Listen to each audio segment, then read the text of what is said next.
Bueno, gracias por aceptar participar en el proyecto.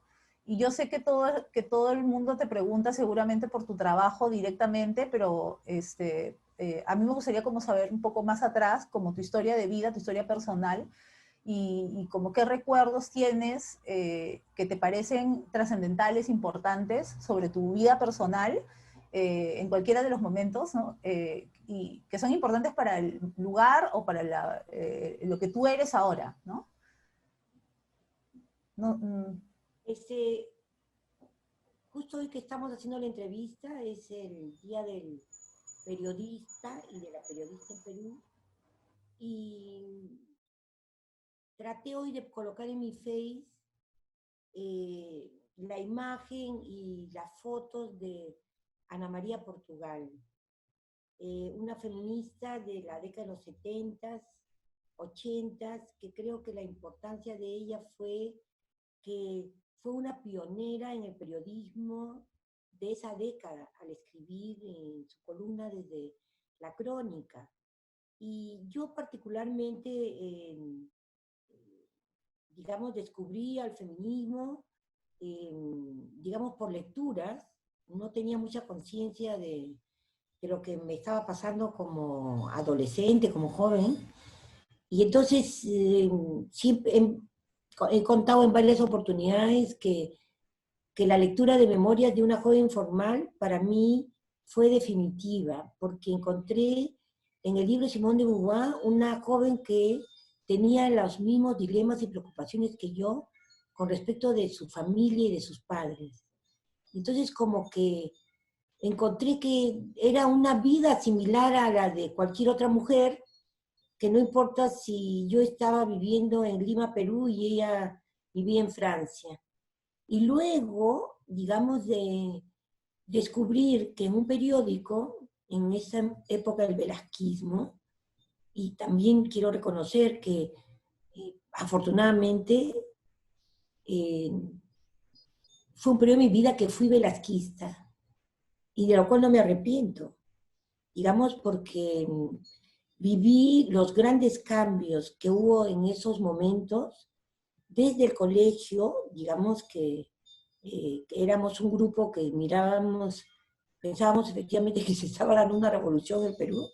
Lo viví con mucha alegría y mucho impacto, digamos, el velasquismo. Y entonces, digamos, saliendo ya de la adolescencia, en paralelo, ¿no es cierto?, entre el velasquismo, la lectura de Simón de Beauvoir y una Ana María Portugal que escribí en la crónica, también sobre el feminismo, fue uno de los momentos de descubrimiento y creo que me marcó mucho.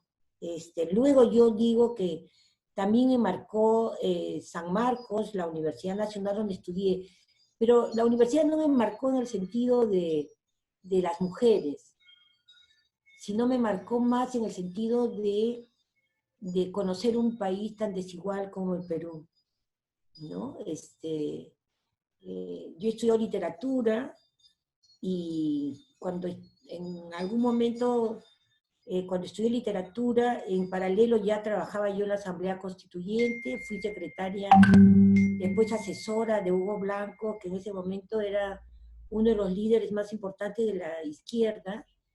Y entonces en paralelo yo iba en las noches a clase en la universidad. Luego de la Asamblea Constituyente entré en un proyecto político de derechos humanos y trabajaba en las cárceles. Trabajé en el Sexto, que ya desapareció.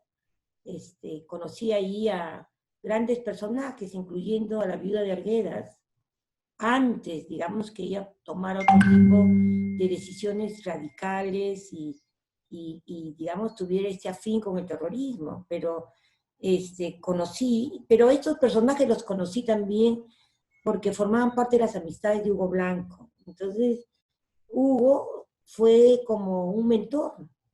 Entonces, yo lo acompañé a conocer a Silvia Arguedas, lo acompañé a conocer a Rosa Larco, lo acompañé a conocer a Laura Kahler, pero no era algo, digamos que casual, sino él pensaba que yo debía conocer a las mujeres importantes en ese momento.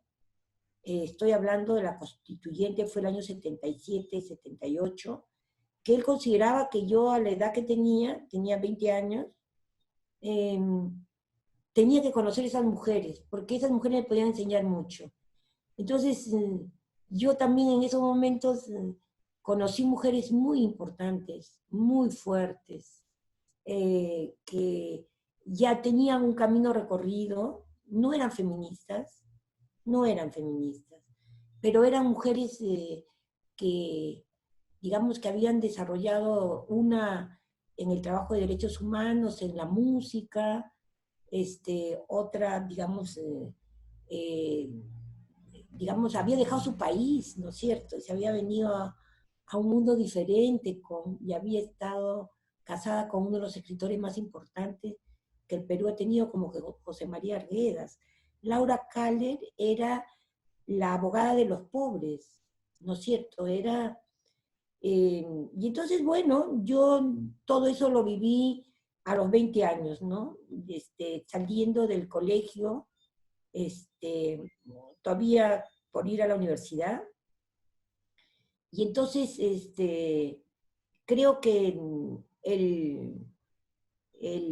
digamos, este interés que tenía por la política, en general, no entendía mucho que había una forma feminista de hacer una política distinta, pero mi interés, digamos, por el cambio, por la política, desde el colegio, me hizo pasar por el velasquismo, luego entrar a la izquierda, trabajar en la constituyente, ese año que fue muy importante, es la constitución que finalmente, ¿quién iba a pensar que un señor Cáceres, ¿no es cierto?, que venía de una organización como el FENATRACA, terminara colocando en la constitución del año 79 algo, digamos, como que las mujeres teníamos iguales derechos. Y ahí conocí un grupo de feministas que fueron las únicas que fueron a la Asamblea Constituyente a dejar su propuesta de cambios. Entonces yo dije, ¿y estas quién mujeres son? Ay, son un grupo de feministas que vienen a dejar sus propuestas para la constitución que se venía haciendo. Yo era ya una militante del partido, del PRT en ese momento, pero más interesada en el tema de derechos humanos y, y un poco cercana de la Comisión de las Mujeres, que todas eran feministas, ¿no? O sea que, digamos, siempre entre un sector del feminismo y el otro, preocupada por los derechos humanos y por el tema del trabajo. Entonces, creo que los debates que hoy vivo con esta nueva generación siempre estuvieron presentes. Yo recuerdo una gran discusión donde mis queridas amigas feministas importantísimas en estos años me trataron no tan bien, porque en una votación yo voté porque más importante era el derecho al trabajo que el derecho al aborto. Digamos, yo tenía 23 años. Y sigue siendo lo mismo, sigue siendo ahora, digamos, estos temas en las nuevas generaciones ¿qué es primero? ¿El derecho al trabajo de las mujeres? ¿El derecho a la despenalización del aborto? ¿Cuáles son las prioridades? Yo creo que son debates que han venido en las últimas décadas, digamos, unos tuvieron hegemonía por momentos, otros no, otros tuvieron poca fuerza, pero todos estuvieron ahí y siempre las discusiones fueron por las prioridades. O sea, lo interesante, digamos, cuando miro hacia atrás y cuento estos inicios, digamos, para alguien que más bien venía desde la literatura, venía desde una preocupación por los derechos humanos, más vinculada al tema de los sindicatos, ¿no es cierto?, del tema del trabajo. también encontrarme con las feministas, otras que ya tenían un camino recorrido, fue un choque para mí. Y, y lograr finalmente entender por qué lo del aborto era tan importante, te pasa cuando esto por tan general se convierte en algo personal. Ahí te das cuenta. Y yo creo que eso es digamos, eso es digamos, lo importante e interesante del feminismo, porque en la política uno habla en general, ¿no es cierto? Pero en el feminismo no, porque hasta que el momento que tú tienes que decidir, ¿no es cierto? Y hoy, hace unos días, bueno, el 28 de septiembre, hemos estado en una jornada más de lucha y una de las cosas que yo puse fue decidir nos hizo libres. Yo creo que la ventaja que nosotros tuvimos en una generación, en mi generación fue que nosotros tomamos nuestras decisiones. Fuimos una generación que decidió que habían otros caminos, ¿no? Y no estábamos, que podíamos decidir si queríamos ser madres, si queríamos tener hijos. Tú, un poco regresando, tú has hablado como de varios espacios que son importantes para ti, para lo que eres ahora, la universidad, el mismo colegio, la izquierda, ¿no? Pero tú recuerdas cuál es tu primer contacto, digamos, con el trabajo que haces ahora. ¿Cuál sería tu primer acercamiento con el feminismo, quizá? No sé. Mira, yo creo que, ya, para no ponerlo con el feminismo, sino con las feministas, ¿no? Porque yo creo que mi primer contacto fue Simone de Beauvoir, ¿no es cierto? O sea, a mí, por la lectura, ¿no es cierto?, entendí que el mundo se ordenó, ¿no es cierto?, que estas desigualdades, esto que yo venía viviendo, que no entendía por qué era lo que me pasaba, lo entendí, digamos, a través de la lectura. Luego fue luego fue yo creo que otro momento importante para mí fue cuando estaba en San Marcos y no, había una feminista también, digamos, de otra generación que estudiaba literatura, y fuimos a consultarle que teníamos que presentarnos a las elecciones en San Marcos y habíamos pensado que había que hacer una lista más progresista, que tuviera intereses más en la literatura.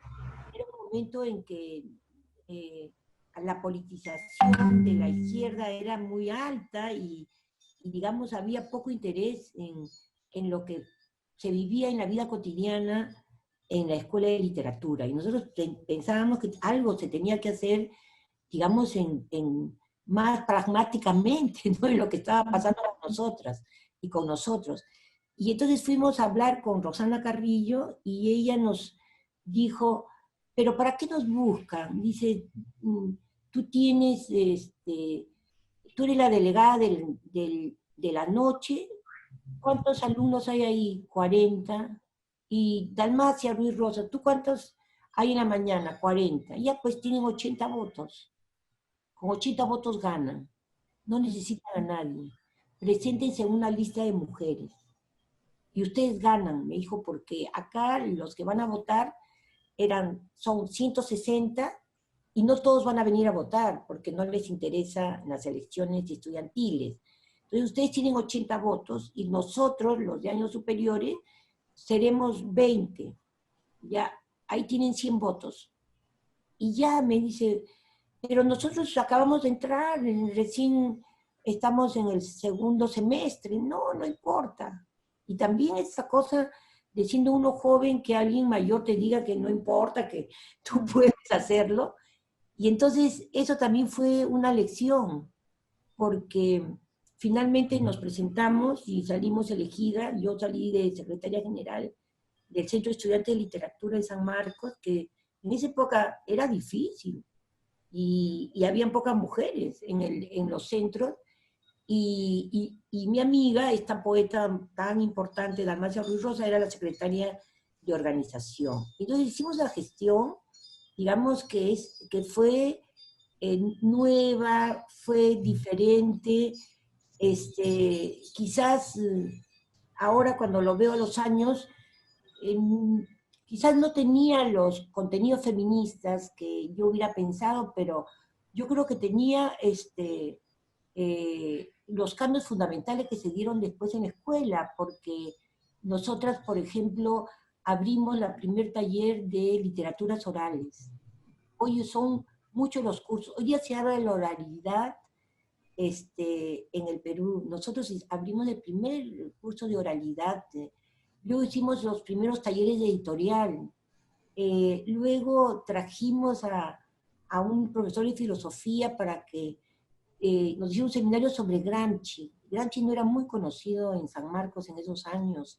O sea, digamos, no es el que finalmente apoyamos a las mujeres pioneras como Esther Castañeda, que era la única que trabajaba a las mujeres del siglo XIX. Quizás eso es lo único feminista que podemos rescatar, pero me refiero que sí, digamos, tuvimos siendo jóvenes las posibilidades de contribuir, digamos, a un sentido de la democracia que se estaba perdiendo en la universidad, ¿no es cierto? Entonces, pero el encuentro me parece con Roxana Carrillo de animarnos a que podíamos Claro. postular y ganar, para mí fue importante, ¿no es cierto? Como que nos dio, como confió en nosotras, y yo creo que eso es lo que necesitan las mujeres siempre, un empujón, que alguien les tenga confianza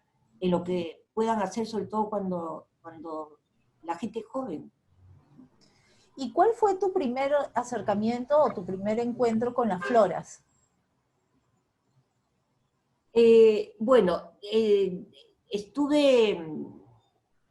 entré también, fui militante de un partido político, eh, trabajaba en San Juan de Lurigancho, todos trabajábamos en algún distrito. Para mí eso fue fundamental, digamos, sobre todo el estar cerca de la vida de las mujeres en San Juan de Lurigancho. Yo estaba más cercana de los grupos de derechos humanos. En ese momento hubo un golpe en Bolivia y llegaron muchos bolivianos, hombres y mujeres, exilados al Perú. Y como estaba en el Comité de Derechos Humanos, ese era mi trabajo, ayudar, digamos, a todos estos exilados que pasaban, porque pasaron de todo, pasaban sindicalistas, no solamente pasaron personajes ilustrados o de la academia o universitarios, también pasaron obreros, mineros, que unos se quedaron, otros iban camino hacia el Ecuador. Fue un momento difícil para Bolivia. Entonces, yo me iba acercando muy de a poco, ¿no es cierto?, con estas Comisión de la Mujer que teníamos.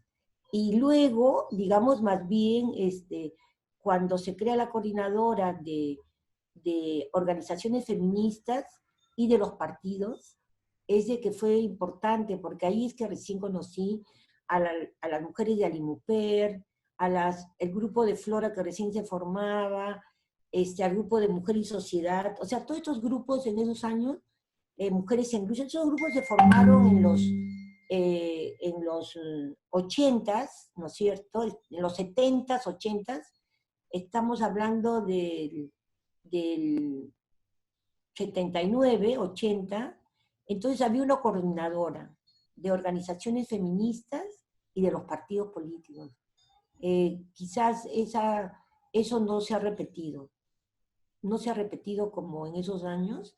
Ha habido algunos intentos posteriores, pero fue eso muy importante. Entonces ahí, y luego teníamos a los sindicatos en ese momento de Luz y Conel. ¿Por qué fueron muy importantes? Porque hubo un golpe a la industria textil, y Luz y Conel eran dos fábricas que tenían mayoritariamente el personal, y el sindicato eran mujeres. Y el sindicato coordinaba con las feministas de las organizaciones de esa época y también con las de los partidos.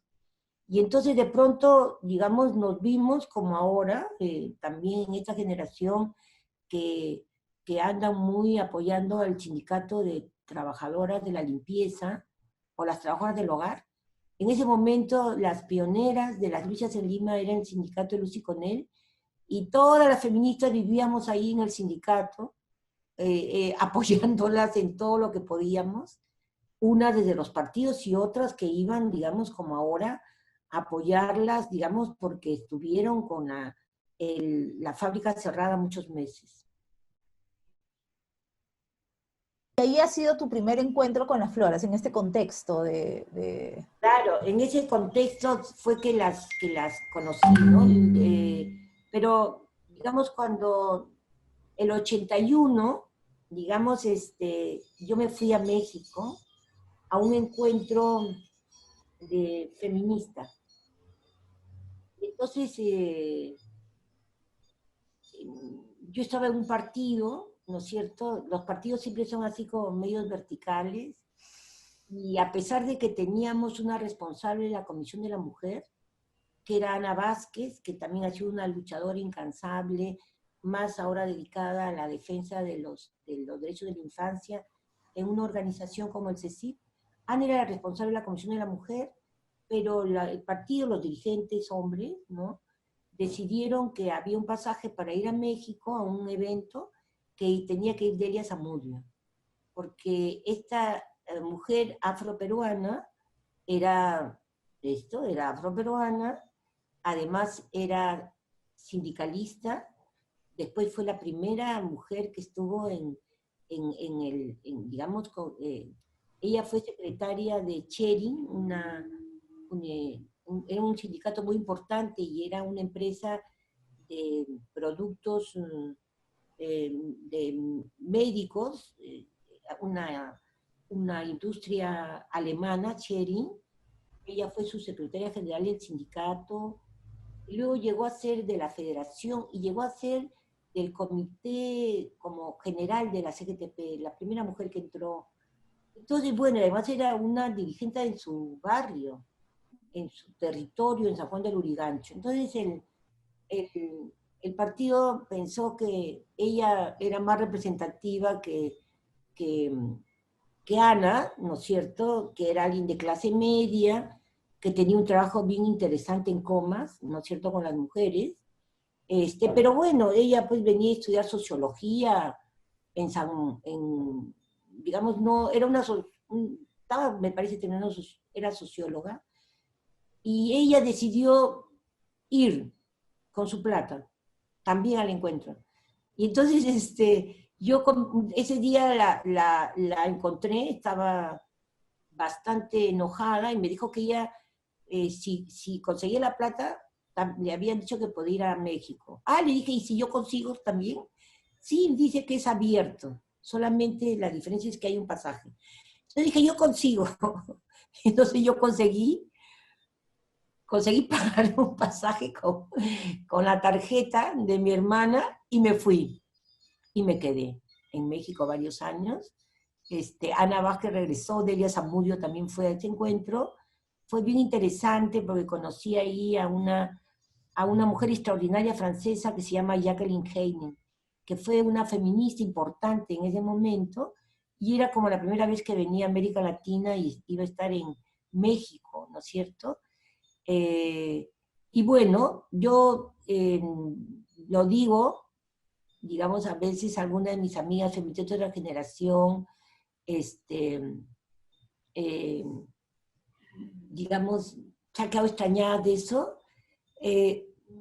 Yo, digamos, desarrollé más mi feminismo en México, ¿no? Tenía una historia acá con ellas en el movimiento sindical, digamos, pero en México, yo llegué a un momento en México que está muy ilustrado por Carlos Monsiváis.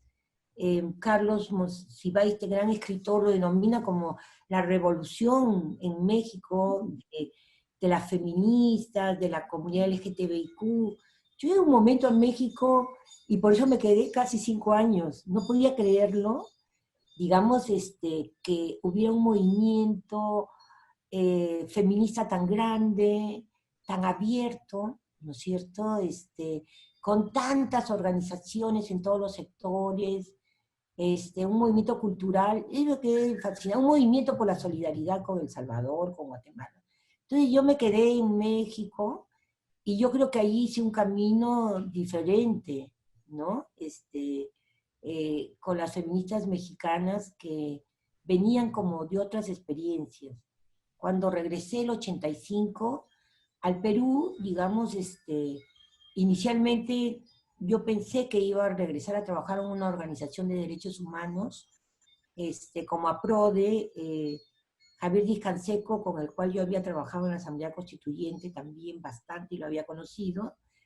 Él en esos años eh, le había dicho a mi mamá que cuando regresaba para trabajar en este proyecto de derechos humanos. Entonces yo pensé que regresaba a un proyecto de derechos humanos con Javier Díaz Canseco y terminé, ¿no es cierto?, en Flora Tristán, ¿no es cierto? Porque esos años me cambiaron y regresé, digamos, como mucho más comprometida, digamos, y con mucho más lecturas, incluso en México había, eh, digamos, cuando uno vive las experiencias no se da cuenta que son tan históricas.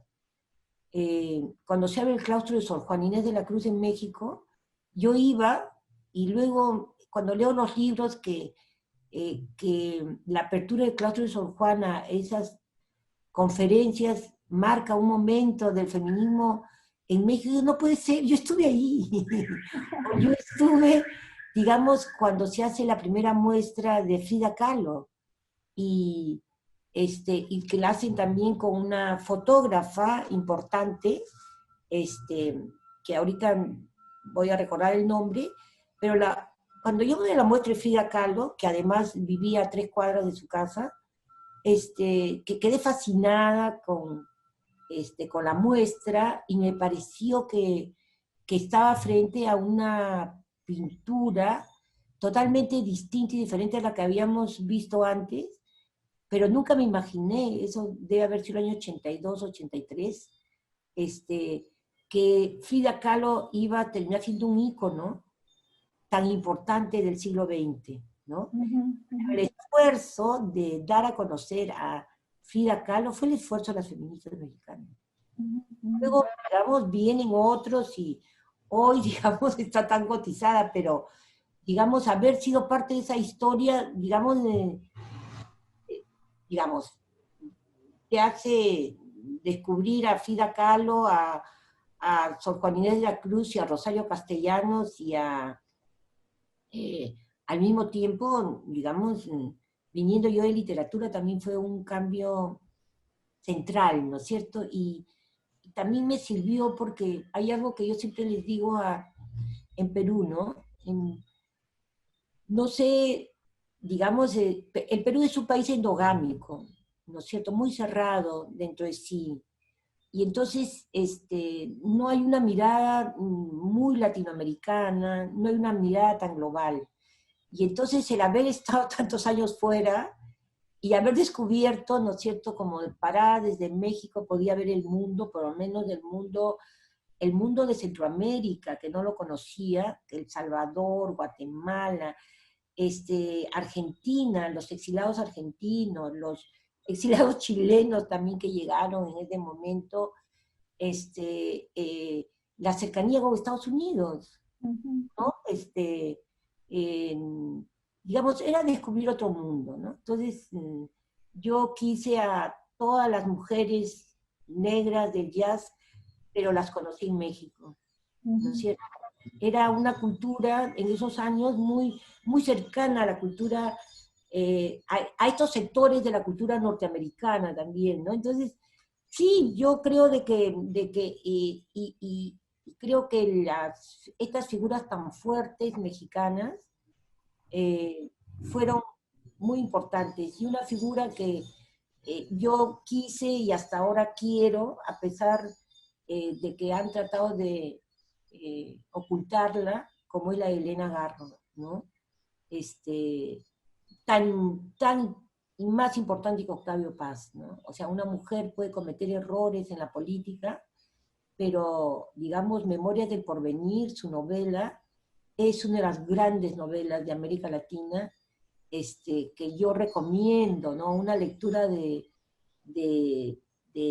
todas las lecturas de Elena Poniatowska yo creo que Sor Juana Inés de la Cruz sigue siendo una pionera del feminismo, digamos, en América Latina, ¿no? Que no digo que nosotros no tenemos figuras tan importantes como pueden haber sido Magda Portal, ¿no es cierto?, en poesía, o todo este descubrimiento de las escritoras del 19, digamos, pero, o de una eh, Laura Riesco, ¿no?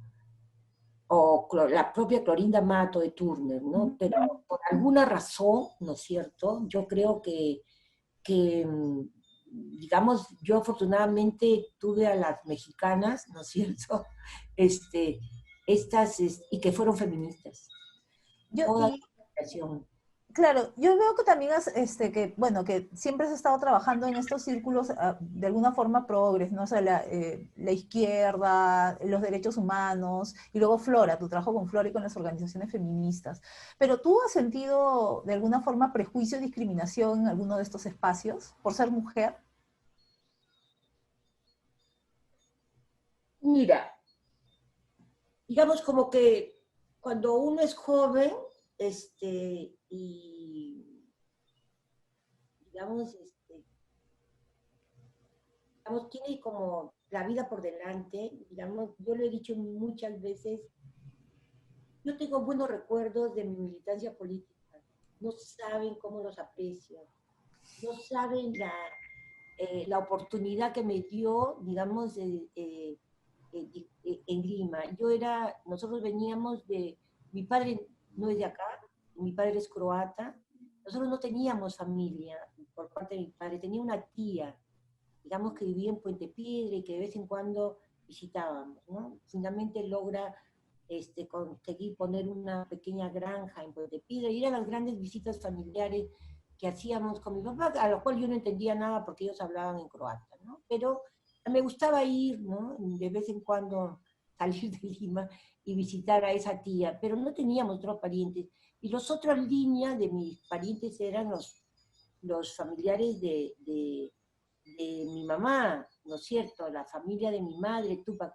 Pero mi madre había sido una mujer de avanzada. Yo soy parte del segundo matrimonio en un país, digamos, donde el divorcio era mal visto, ¿no es cierto? Y entonces nosotros no teníamos mucha cercanía, nunca tuvimos cercanía con la familia de mi mamá, salvo con un tío. Este, entonces eso como, digamos, como que era un mundo familiar pequeño, ¿no es cierto? Y entonces éramos migrantes que veníamos de Huancayo, Huacho, Chimbote, llegamos a Lima, y entonces, digamos, nuestro mundo era pequeño. Sin embargo, para mí el partido me dio otro mundo, ¿no? O sea, que me pareció, digamos, yo vivía fascinada de estudiar en San Marcos, de tener amigo al hijo del que había sido ministro de Educación, que era Marco Cueto, que es uno de los historiadores más importantes de la medicina en nuestro país, de mi generación, o ser amiga de Antonio Zapata, otro historiador, y ser amigo de José de San Juan del Urigancho, que era el máximo dirigente en la zona 8 de Canto Chico, o de estas mujeres que eran dirigentes de la carretera central, de Comas, haber conocido, digamos, por ejemplo, a Blanca Merino de tan niña, ¿no es cierto? O sea, son relaciones y amistades que hasta ahora tengo, ¿no? Entonces, decía yo, ¿qué es lo que me permitió ese momento? Una movilidad social que nunca lo hubiera tenido. Eso me lo dio la izquierda. O sea, ¿Cómo yo podía ser amiga de uno, de un hijo de un ex ministro de Educación o del ex jefe de la policía, ¿no es cierto?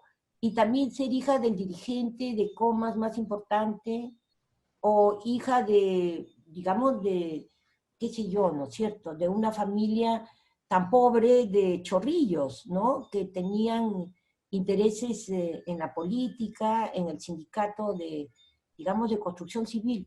O sea, yo, yo, yo vivo agradecida a esos años.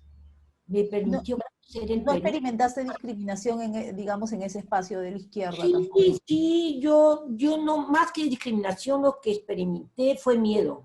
¿Miedo en qué sentido, no? O sea, de que eh, no hacía la diferencia en que éramos mujeres, y Mm, entonces a veces regresábamos de reuniones muy tarde.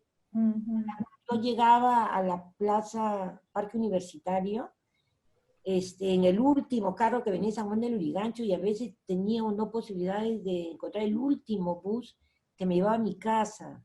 Entonces vivía con mucho miedo, digamos, de que me pasara algo cuando caminaba por Lima en este trabajo político.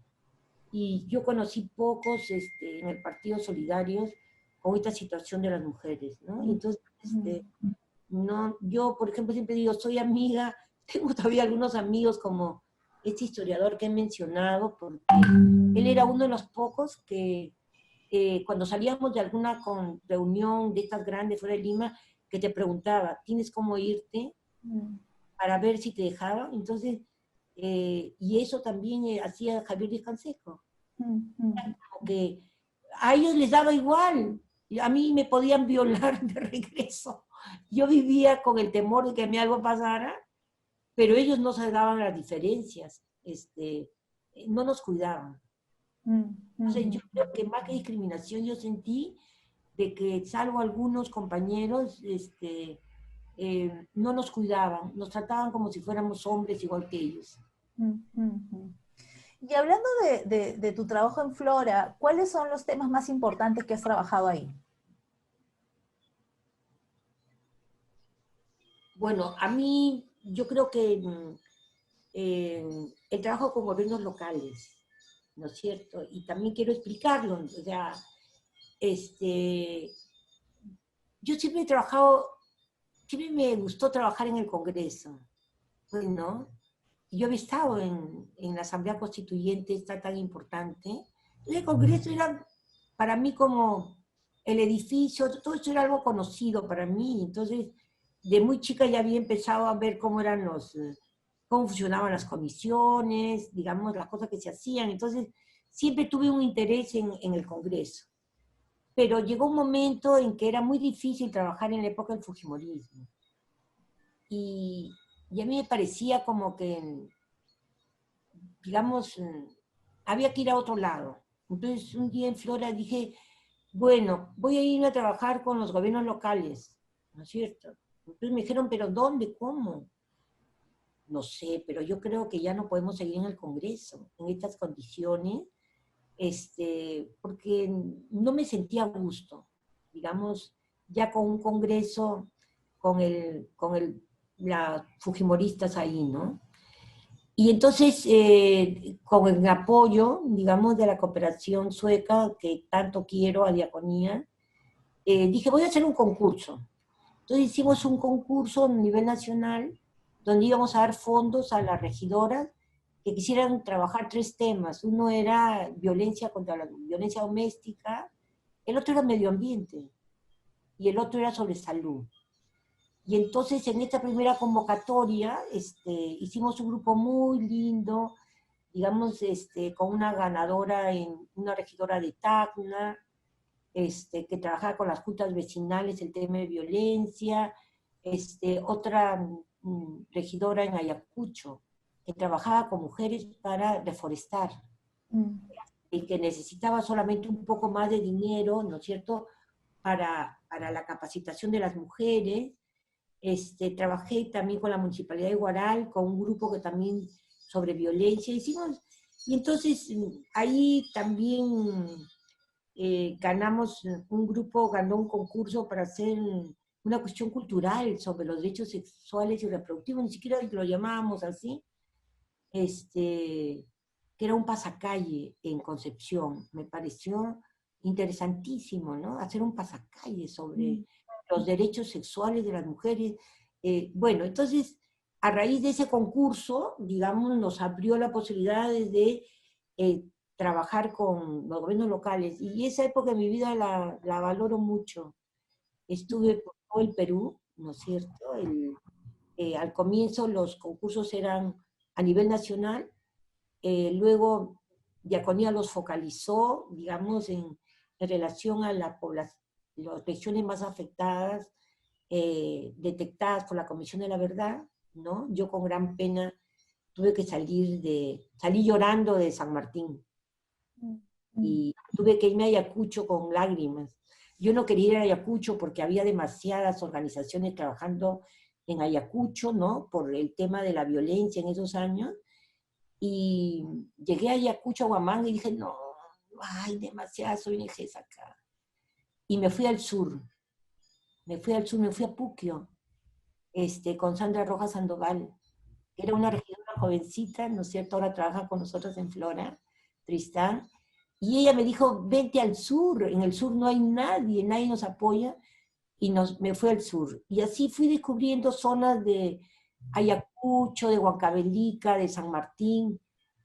No sabe, yo lo viví también como una oportunidad de conocer no solamente a las mujeres, las cosas maravillosas que hacían con poco dinero, sino también para conocer el Perú, ¿no? Porque es diferente ir un día como de turista, ¿no? O de vacaciones, o luego quedarte pues un año, meses en lugares, trabajando con autoridades, con la gente del vaso de leche, de comedores, la FEDEMA, lo que había pues en esos momentos, ¿no? Entonces yo aprecio mucho, mucho tengo cosas maravillosas en mi vida con las puneñas, por ejemplo, ¿no?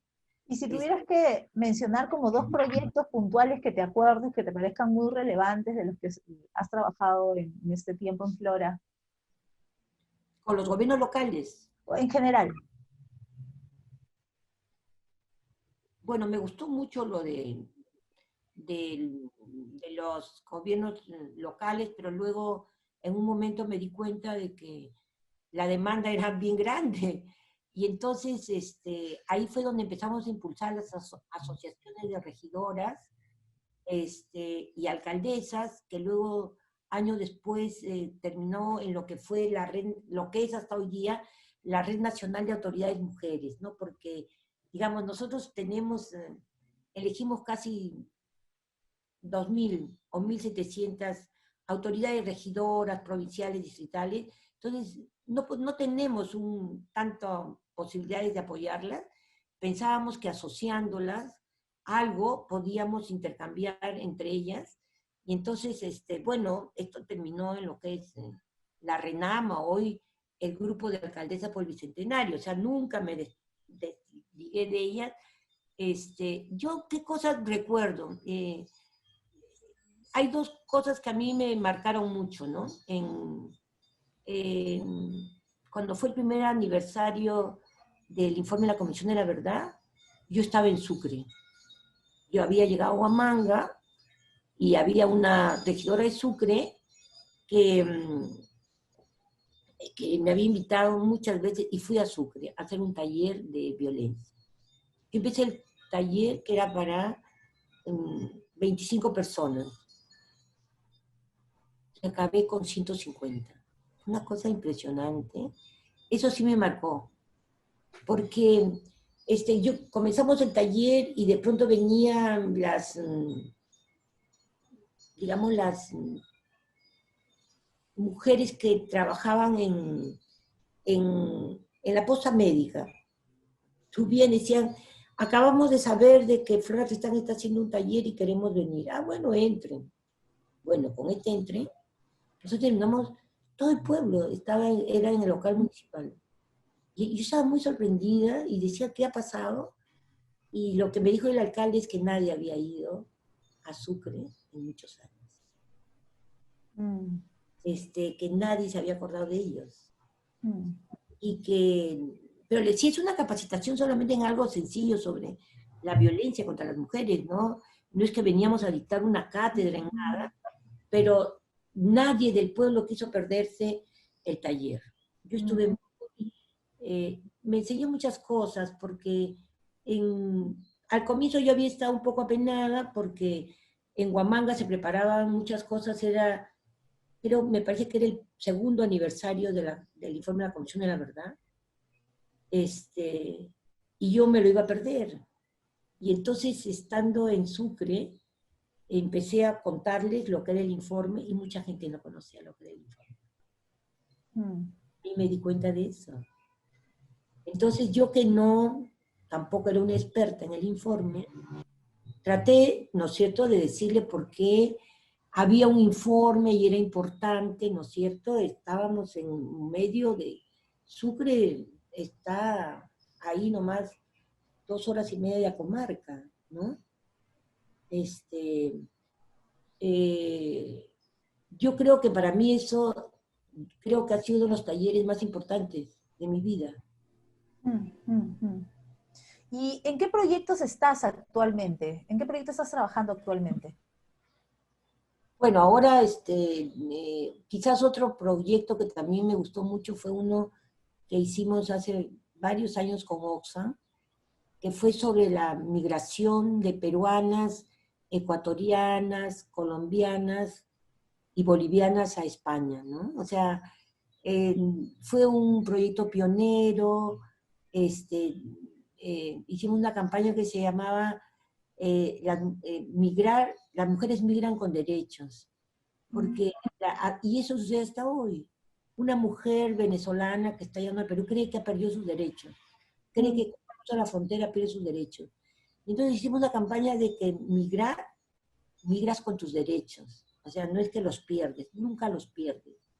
Pero esto era como para las latinoamericanas que estaban en España, ¿no? Y en esos años, porque para mí eso también me marcó mucho, porque en Centroamérica se había medido mucho la colaboración de las mujeres migrantes, o la migración en general, a sus familias, ¿no? Se sabía lo que representaban, lo que mandan los migrantes de Estados Unidos a El Salvador, a Guatemala, incluso a México, ¿no?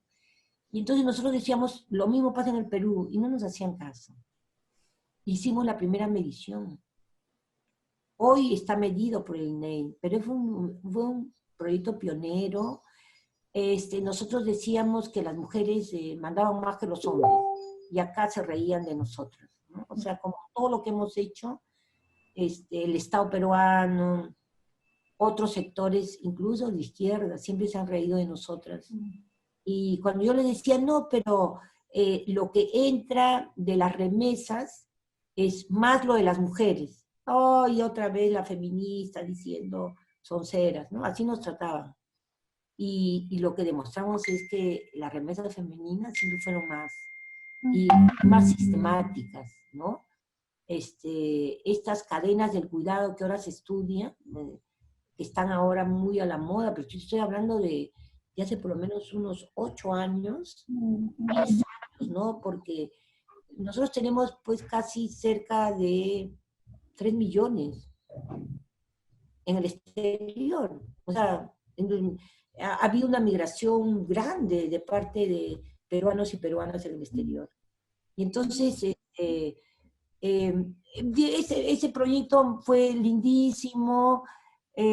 Otra cosa que a mí me reivindicó con la vida fue cuando este proyecto tenía una parte en España, cuando luego descubrir de que todas estas dirigentes, hombres y mujeres, que en algún momento se van del Perú, siguieron haciendo vida ciudadana, no voy a decir política, voy a decir vida ciudadana.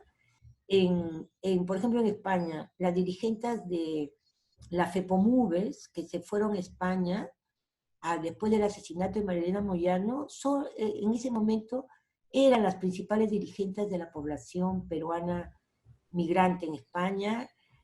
Luego, igual, gente que yo conocí en San Marcos, en todas estas movilizaciones en Estados Unidos, los peruanos dirigentes eran parte de la gente que yo había conocido en la universidad. O sea que esta cosa de que la gente que tiene conciencia de sus derechos, sean feministas o sean sociales, nunca los pierde.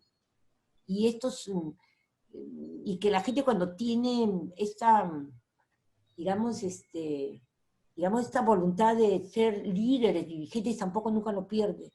Puede ser que algún momento no lo quiera hacer, pero terminaron muchos peruanos, peruanas sobre todo, dirigentes en los movimientos de migrantes. Hicimos un evento también en Ecuador y vinieron al Ecuador y muchas de las mujeres que vinieron eran dirigentes que habíamos conocido del vaso de leche, de comedores, de la FEPOMUVES, que habían estado en las organizaciones de izquierda en el Perú. O sea que ese es otro proyecto que, ese tema de migración también proyecto también me encantó.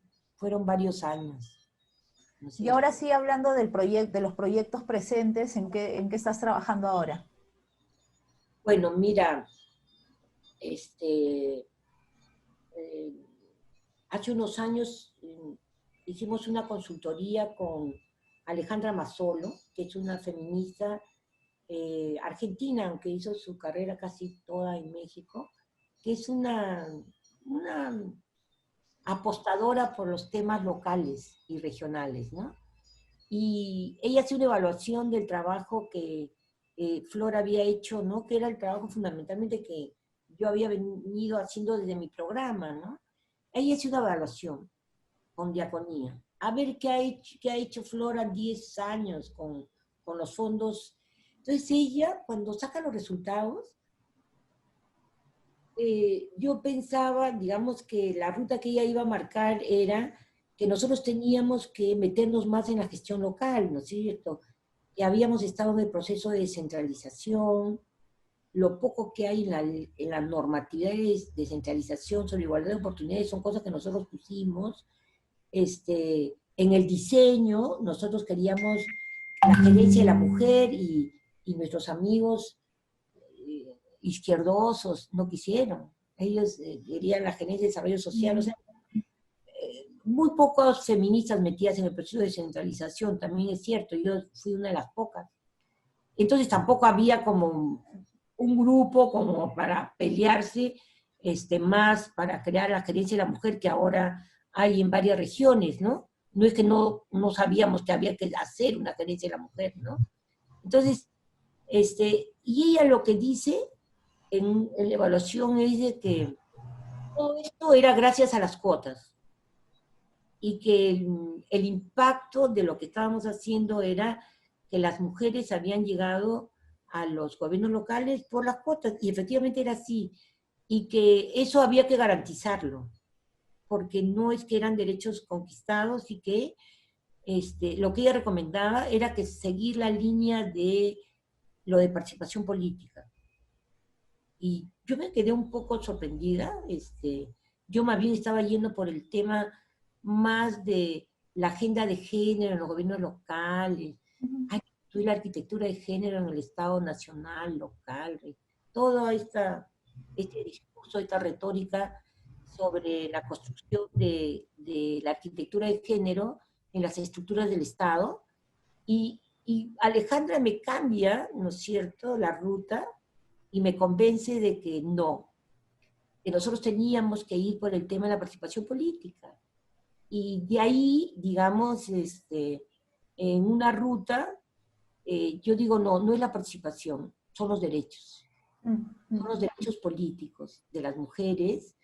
Digamos que estamos en una nueva generación, digamos, no estamos en la generación de los derechos sexuales y derechos reproductivos, de los derechos a una libre sin violencia, ¿no?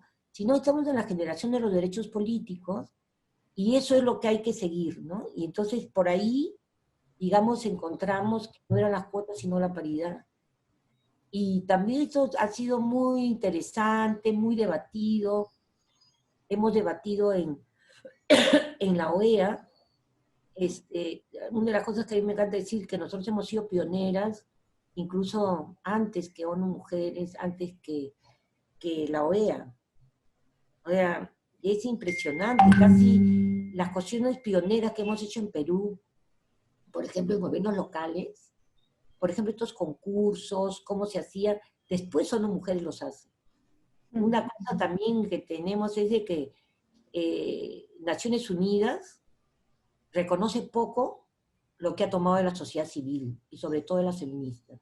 A mí me parece que no es suficiente que de pronto alguien diga, ay, dice la señora del PNUD o de ONU Mujeres que agradece a las feministas. No, no solamente nos tienen que agradecer la cuestión normativa. Nosotros hemos sido, digamos, ellas han, digamos, seguido caminos que nosotros iniciamos con mayores recursos que nosotras. Y eso nunca queda claro. Y ojalá que quede en este video, que yo sí le reclamo a ONU Mujeres, a UNIFEM, ¿no es cierto?, al Fondo de Población, que han sido bastante mezquinas con los grupos feministas, no solamente en el Perú, porque hemos sido, por ejemplo, en la legislación sobre acoso político, las pioneras son las bolivianas, ecuatorianas y nosotras. Cuando nosotros fuimos a la OEA, al primer grupo de trabajo que hicieron sobre acoso político, tuvimos que convencerlas, a todo el sector de abogadas feministas, que el acoso político era una nueva forma de violencia que afectaba los derechos políticos de las mujeres. Después de ese debate, esa discusión, de que todas ya teníamos proyectos de ley, es que ellas sacan su ley modelo. Pero nunca reconocen que ya había un trabajo previo de las feministas en América Latina, y así ha sido mucho. O sea, no es solamente que nos han invisibilizado de muchas de las historias, sino que también de muchas de las iniciativas y la creatividad de la sociedad civil y del movimiento, no solamente en Perú, sino en toda la región. ¿Ya? Y entonces, bueno, digamos, lo de acoso político también en esta ruta del trabajo con autoridades, eso también, esa cercanía con las autoridades, nos hizo escucharlas, ¿no? Entonces, terminamos, digamos, por eso de que un tema central era cómo teníamos como un horizonte la democracia paritaria y cómo, digamos, nuestros derechos políticos eran centrales y que teníamos que entrar a la reforma política y a la reforma electoral en el Perú, y salir del encasillamiento en la que nos habían también otra vez colocado varios de nuestros amigos, ¿no? Que decían, bueno, ahí están las feministas, ellas solamente definen sus cuotas y su alternancia, ¿no? Nos obligaron a hacer una propuesta de reforma electoral que es general. Nosotras hoy hemos terminado en la reforma política, no solamente colocando lo de paridad y alternancia en las listas, como ya lo veníamos haciendo varios años, sino en el financiamiento, en la franja electoral, y también hemos colocado propuestas que ahora están, digamos, ni siquiera en el debate, y es de que el Jurado Nacional de Elecciones, digamos, para el proceso electoral, crea jurados especiales que supervisan el proceso de elecciones, y ellos no tienen paridad, ni tienen una representación de mujeres. Nosotros todo eso también lo hemos planteado, pero como decimos, vamos por partes. Ahora nos falta solamente el conseguir la paridad horizontal para las alcaldesas. Ahora estamos peleando por el Tribunal Constitucional sea inclusivo, ¿no es cierto?, y nos garantice por lo menos mujeres en la elección, pero digamos como que terminamos así como mirando un tema central que no solamente era la participación política de las mujeres, sino el sistema político y la democracia. Entonces ahí entendimos que no era solamente que íbamos como en los 90 a luchar, digamos, por recuperar la democracia, porque ya pues la recuperábamos y después ¿dónde quedábamos nosotros? Sino de que cómo luchamos, porque nosotros luchamos por la democracia, pero los que se quedaron en el gobierno, en todos los espacios, no fuimos nosotras. O sea, digamos, se quedaron otras, ¿no es cierto? No las feministas.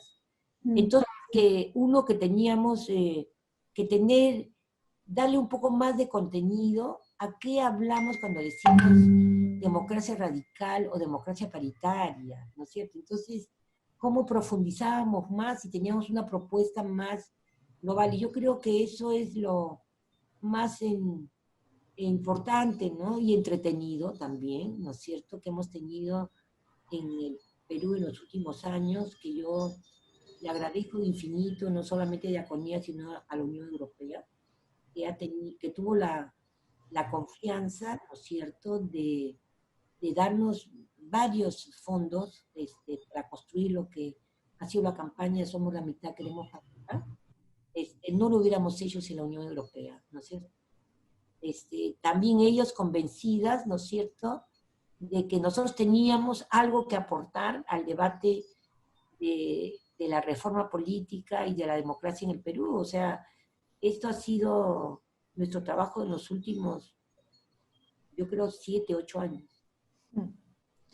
Y tú que vienes también, un poco cambiando de tema, del mundo de académico, ¿no? Que has escrito libros, que investigas, y a la vez formas parte pues, del movimiento social, del movimiento de derechos humanos, del movimiento feminista. ¿Cómo percibes esta relación entre investigación académica y feminismo? O activismo. A mí me parece que fue perdiendo, ¿no es cierto?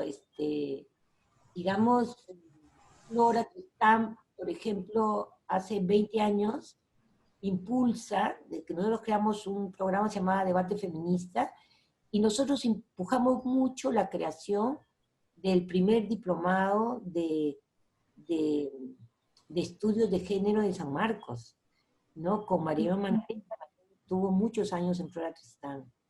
Y luego, bueno, eso se independizó posteriormente de Flora. Luego impulsamos una red con profesoras que estaban interesadas en temas de género y feminismo en las universidades. Luego hemos impulsado diplomados cortos en la Universidad San Antonio de Huamanga, en la Universidad del Centro, varios.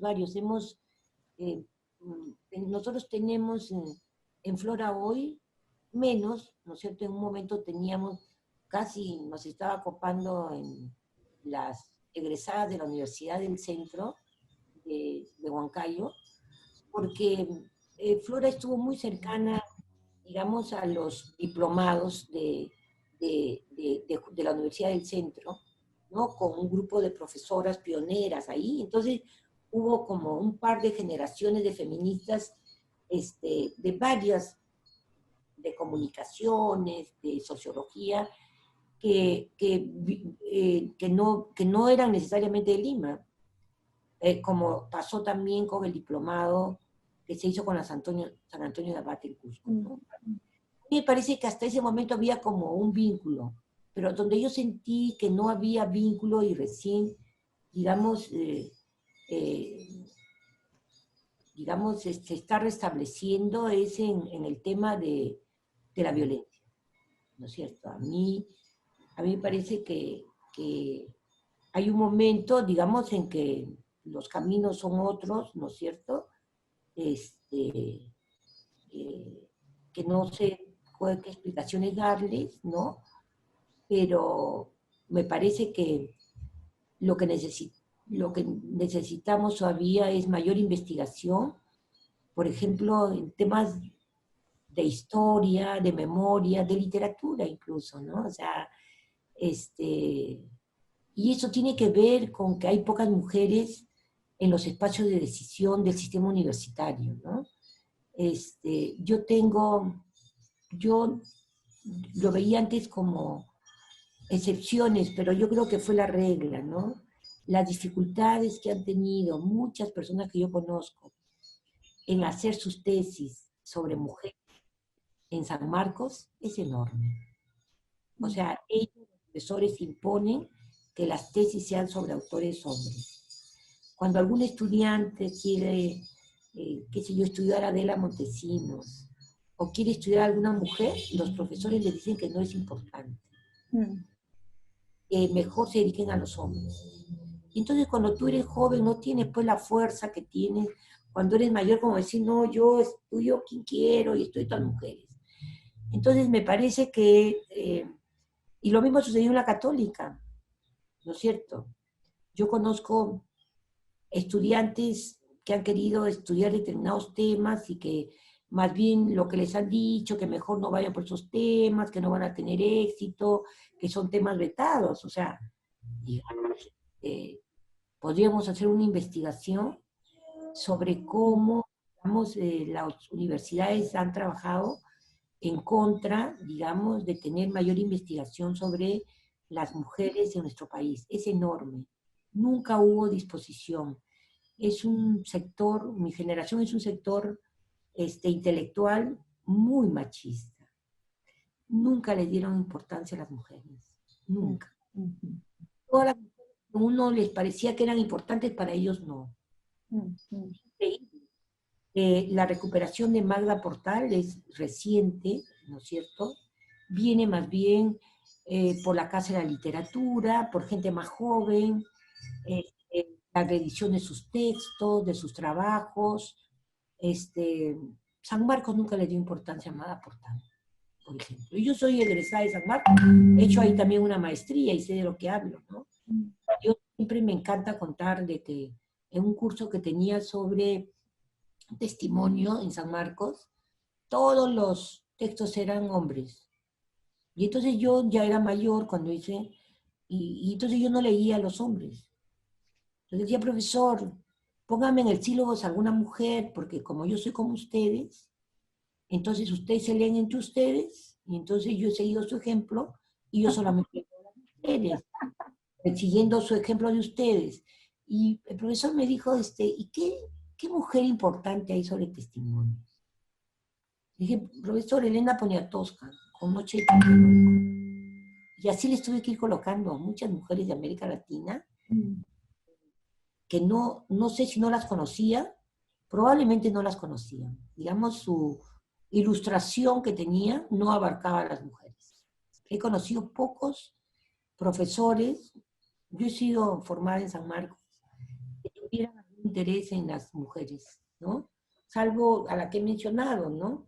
Esther Castañeda, que era la única que había leído todas las novelas del siglo XIX, ¿no es cierto? El resto no las había leído, no les interesaba a las mujeres, o sea, nos veían como literatura menor, ¿no es cierto? Y a mujeres pues, que eran consagradas, ¿no? Entonces, lo que más conozco es la literatura, y luego también te puedes dar cuenta en lo que tiene que ver con historia, en un tema que a mí me apasiona, que es lo del sufragio y los derechos políticos de las mujeres, ¿no? Es eh, yo no sé qué, si es pena o vergüenza, digamos que recién el año pasado se publiquen las cartas de Soy Aurora Cáceres, que son fundamentales para entender el movimiento del sufragio femenino en la década del 30. Claro. Era como si siempre estuvieron las cartas, porque nadie las publicó. O cartas de Colorina Mato que acaban de ser publicadas. O sea, digamos, no hubo ningún interés. Quizás una de las pocas cosas importantes de este bicentenario es de que ha recolocado a las escritoras del 19 para quedarse. O sea, que ya se quedaron, digamos, en contra de toda mi generación que no la hizo. Yo soy feliz porque ellos no se van a quedar en el bicentenario, sino las mujeres del 19, pero que ahora han venido con fuerza, ¿no es cierto? Sobre todo, creo más desde trabajos de historia que de literatura, ¿no? Yo creo que más o menos la ruta siempre fue así, ¿no? Eh, Cuando el feminismo lo marcó la sociología, lo marca durante una década. La sociología marca el feminismo peruano, ¿no? Pero cuando se lo disputan y entra la hegemonía de las mujeres de derecho, digamos, es otro momento. Digamos, es el momento donde, digamos, hay todos los grandes cambios normativos en nuestro país que son muy avanzados. No importa que no llegaron a ser promulgados, pero fuimos pioneras en casi todos por unas 2 generaciones, de 3 generaciones de abogadas feministas de primer nivel. Entonces yo creo que la generación de escritoras, digamos, que hay hoy, 2 generaciones de escritoras feministas, y de también historiadores abiertos al feminismo, digamos, está logrando cambios importantes, digamos, no se entendería una Karen Paulsen estudiando el archivo de Odría, o una Sofía Pachas analizando las cartas Soy la Aurora. de la Aurora Cáceres, por ejemplo, por poner 2 casos emblemáticos, si no estuviera de por medio Mariano Manarelli o Antonio Zapata. Me refiero que hoy, digamos, hay como un momento importante para la historia de las mujeres, la historia del feminismo, además de los trabajos pioneros de María Manarelli y Margarita Segarra, digamos, y de esta chica Claudia Rosas Historiadora. historiadora, ¿no? Entonces yo creo que es el momento de las historiadoras, ¿no es cierto? Y justo ha coincidido con el Bicentenario, por eso es que esto ha cambiado, y creo que como que, digamos, estas especialidades también han marcado los momentos del feminismo, no solamente en Perú, ¿no? Sino en todas las regiones, ¿no? También, yo creo que también el feminismo ha marcado digamos, no solamente la retórica, sino el trabajo cercano con los pueblos indígenas, está marcando cambios con el feminismo hoy, que lo vamos a ver también en los próximos años, ¿no? Que no sé si es una sola especialidad, son muchas especialidades, pero el interés, digamos, por las mujeres indígenas, los pueblos indígenas, desde el feminismo, es reciente. Pero va a dar frutos muy importantes en los próximos años, como lo que estamos viviendo de las historiadoras. Y justamente hablando del feminismo, ¿cuál es tu análisis, evaluación, expectativas del movimiento feminista en el Perú? Bueno, primero que no hay un movimiento feminista en el Perú, ¿no? Y creo que lo que se vale para esta generación se valió para todas. Creo que es una gran lección, porque en el Perú hay 4 generaciones de feministas, ¿no es cierto? Primera vez que convivimos 4 generaciones, ¿no? Yo soy una generación que convivió con otra, ¿cierto? Eran como las maestras, ¿no? O sea, digamos, yo yo por lo menos lo viví de esa forma. Fui cercana a Ana María Portugal, que a su vez fue amiga de Adela Montesinos. Si no, no te explicas cómo puede haber 2 arequipeñas en distintos momentos. Yo sí creo que hay continuidades, ¿no? Hay factores, ¿no? ¿Cómo puede entender? No me entiendo a Ana María Portugal sin la cercanía con Adela Montesinos. Bueno, yo conocí a Ana María Portugal, no a Adela Montesinos. Conocí a Helen Orbick, fue todo todavía vive, que eran de las mayores. Al final de su vida, estuve muy al final de Rosa Dominga Trapaza. Siempre fui lejana, por motivos que no vine a contarlos, ¿no? ¿Y cuál sería tu opinión sobre esta convivencia de 4 generaciones que estás mencionando? Mira, así como yo sentí, digamos,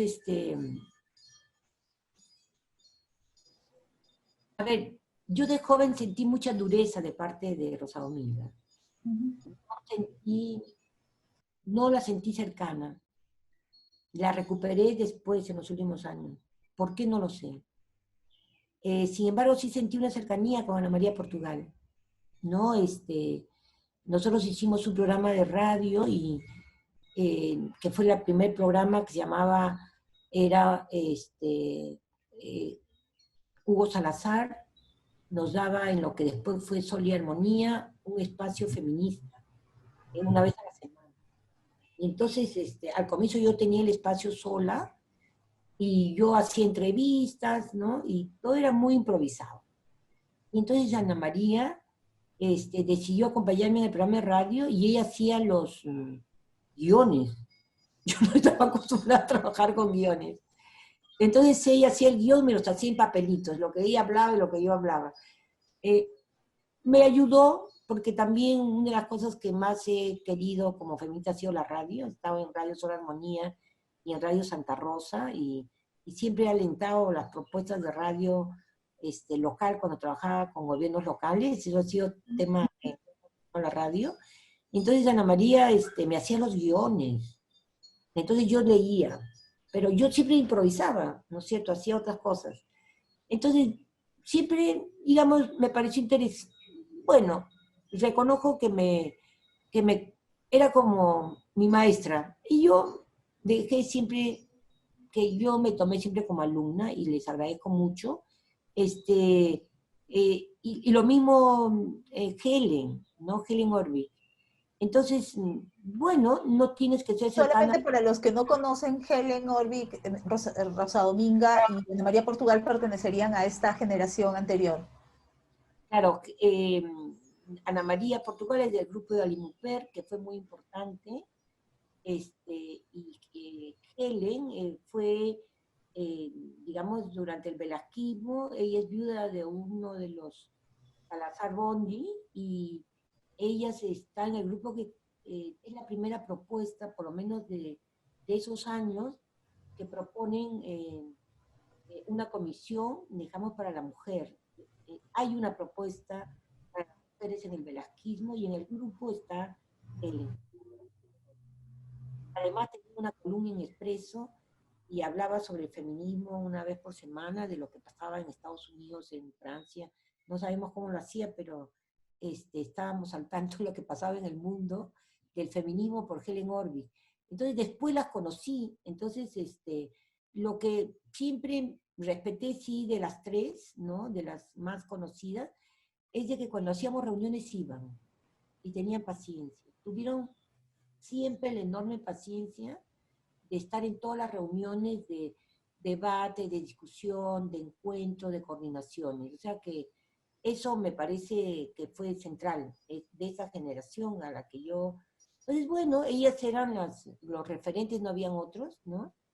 Y bueno, otras no eran no venían de otras historias, sino es la gente que yo encontré en Flora, ¿no es cierto? Como Gina Vargas o como la propia Ana María Portugal también está en Flora varios años, ¿no? O como Vicky Guzmán, una feminista chilena que también estuvo en Flora varios años. Entonces, bueno, digamos, nunca fue fácil. ¿Piensas que hay esta misma relación entre ustedes y la generación que sigue y la otra generación? No, yo creo que nosotros, yo creo que mi generación es más abierta con la gente. Yo creo que, digamos, creo que les dimos más apertura y más oportunidad. Yo soy una generación que fue muy difícil, ¿no es cierto? Fue muy difícil, digamos, la convivencia. Yo creo que no, yo por lo menos creo, ¿no es cierto? Espero, por lo menos intento, he tratado siempre de ser lo más inclusiva, ¿no es cierto?, con la gente más joven, de que tenga oportunidades, de compartir con ellas lo que sé, ¿no? No fue fácil creo que, digamos, yo creo que el tema del poder, ¿no es cierto?, y de compartir el poder siempre es un problema, no solamente del feminismo, sino qué sé yo, de los historiadores, las historiadoras, las periodistas, las antropólogas visuales, las políticas, ¿no? Hay un tema con el poder, digamos, que, que hasta ahora el ser humano no aprende a compartir. Yo creo que con eso convivimos y que con eso hay que seguir adelante, ¿no? Entonces hay que darle una mirada, digamos, y en un país, siempre digo, con tan pocas oportunidades, ¿no? Y con vidas tan difíciles, ¿no es cierto? Porque yo sí, así como digo que la pandemia ha impactado desigualmente a la gente más pobre, digamos, la vida de las mujeres, seas o no feminista, ha sido dura para todas. ¿Y cómo Digamos, piensas que está manejando el movimiento feminista en el Perú esas diferencias de agendas también, la interseccionalidad, ¿no? ¿Cómo están manejando esas diversas posiciones sociales de desigualdad y opresión? bueno, digamos, hasta ahora no ha habido grandes, o sea, lo que siempre hubo en el Perú, que yo no vi en otras partes de América Latina, a pesar de diferencias que no eran programáticas, porque las diferencias nunca fueron programáticas. Digamos. En Perú, por ejemplo, una diferencia programática mucho en muchas partes del mundo fue el tema, por ejemplo, de las trabajadoras sexuales, el tema de la prostitución, viéndolo como mujeres prostituidas. En Perú eso nunca fue motivo de grandes disputas ni grandes confrontaciones. Acá lo que se ha mantenido es una convivencia. Hay quienes piensan de una forma y otros de otra. Por ejemplo, un tema que ha sido programático, ¿no? Nunca hubo diferencias programáticas. Digamos, con la nueva generación no tenemos diferencias programáticas. Lo que tenemos es, digamos, desconfianzas, ¿no es cierto? Pero que tienen que ver con que las nuevas generaciones quieren mayor visibilidad y quieren mayor protagonismo. Entonces, en países tan conservadores, donde el espacio público para las mujeres es pequeño y para las feministas también. Entonces, es, siempre ha sido muy tenso el compartir, digamos, no solamente para las feministas, también lo mismo le ha pasado a la izquierda peruana, el espacio público es muy pequeño frente al conservadurismo. Entonces, ¿cómo lo compartes? Y también cómo compartes, digamos, los liderazgos. Entonces, yo creo que por lo menos en Perú, digamos, salimos a todas las convocatorias en las calles.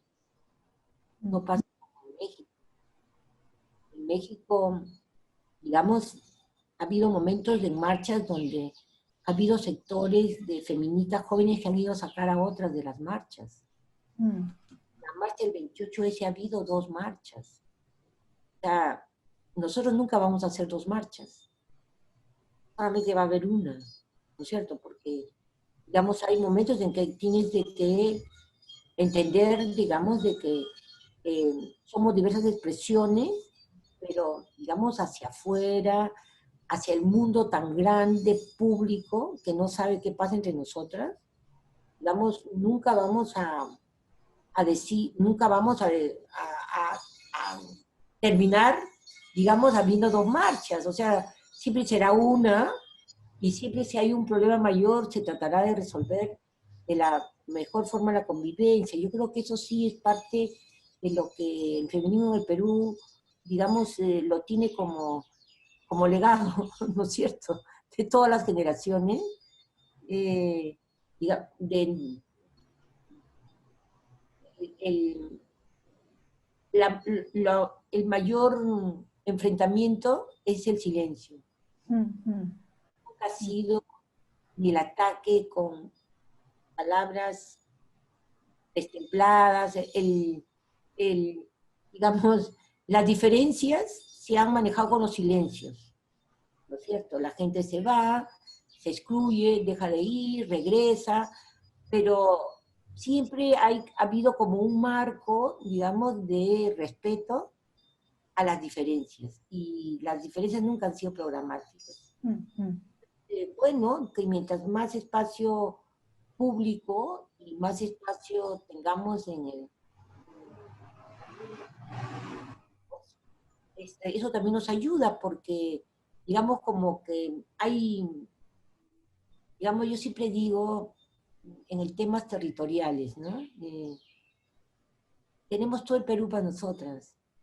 Yo siempre me he ido a trabajar fuera de Lima, a los lugares donde no había nadie. Por eso he estado en el sur de Ayacucho, cuando no había una sola feminista, he estado en Concepción cuando no había nada, he estado en la zona de San Martín donde no había nadie también. Entonces, ¿yo para qué voy a estar en lugares donde voy a estar disputando espacios en Huamanga o en propio Cusco City o en Lima? ¿No es cierto? Si tenemos todo el Perú, ¿no es cierto? Y tenemos que trabajar con tantas mujeres que están, digamos, esperando un apoyo nuestro porque todas viven situaciones de violencia o todas tienen situaciones de cualquier desigualdad. O sea, digamos, eh, tenemos, digamos, más bien las que somos estamos desbordadas por la cantidad de mujeres que necesitan de nosotras. Entonces, y el territorio es muy grande en el Perú, ¿no es cierto? Entonces, yo creo que hay que aprender a convivir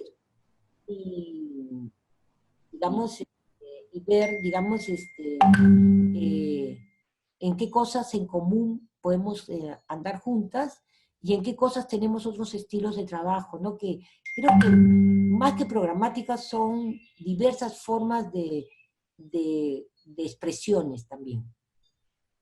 Y bueno, finalmente, ya para terminar, ¿cómo has cambiado tu trabajo como consecuencia del COVID? Y antes también mencionaste que el COVID había afectado, bueno, a la gente más pobre, pero a las mujeres en particular también, ¿cómo las ha afectado? Bueno, yo creo que el confinamiento, digamos, nos ha impactado a todas, ¿no? Por decisión, vivo sola y no tengo hijos, Mm. pero igual, digamos, tengo que trabajar aquí todos los días sola.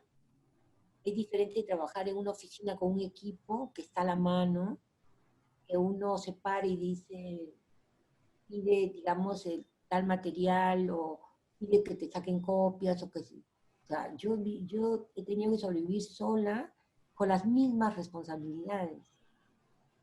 Este, porque es diferente tener que estar llamando por teléfono para que te solucionen algo o te falten, digamos, los materiales, los documentos, los archivos que has dejado en tu oficina. Entonces, creo que nadie estaba preparada para el teletrabajo y tuvimos que aprenderlo así rápidamente, ¿no? Y luego, el trabajo doméstico, incluso para alguien como yo, también me quita horas, porque yo no tengo ahora ninguna posibilidad que venga alguien a limpiarme la casa, Mm. ¿no?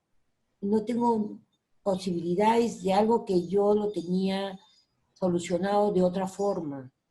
Entonces, la carga también doméstica, ¿no es cierto? La tengo que hacer con eh, también de esta forma. Y luego no tengo el acceso a todo lo que yo tenía antes de la pandemia, ¿no? Y eh, me faltan mis libros, no tengo la biblioteca de Flora a mi disposición como la tenía, y no tengo todos los recursos que yo tenía en una oficina, pero por eso he quedado afectada. He quedado afectada, digamos, en lo que es el trabajo, eh, he quedado afectada con la muerte a mi alrededor. O sea, digamos, con las muertes de amigas cercanas, amigos cercanos, gente no tan cercana, pero valiosa para mí, y sin la posibilidad de despedirlos.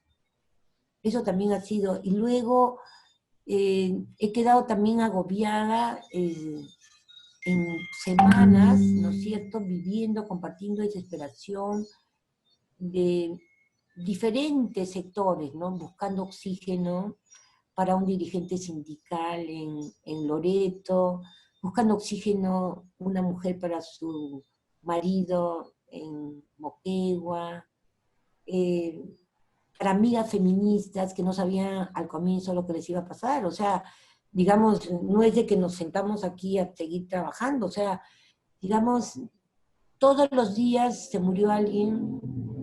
Hoy, más bien, en estos últimos días, no digo que acaba de morir alguien muy cercana, una abogada de derechos humanos, pero me refiero que no estamos en las angustias de varios meses de no saber si íbamos a conseguir una cama UCI para el papá de alguien, para ese alguien, o para la mamá, para el tío. Las angustias del oxígeno, las angustias de que si conseguíamos algún médico que tuviera tiempo para hablar y calmar, ¿no es cierto?, a cercanos amigos. O sea, esos momentos, digamos, han ido bajando, ¿no? O la angustia de gente que no tenía posibilidad de salir y se les había acabado la comida.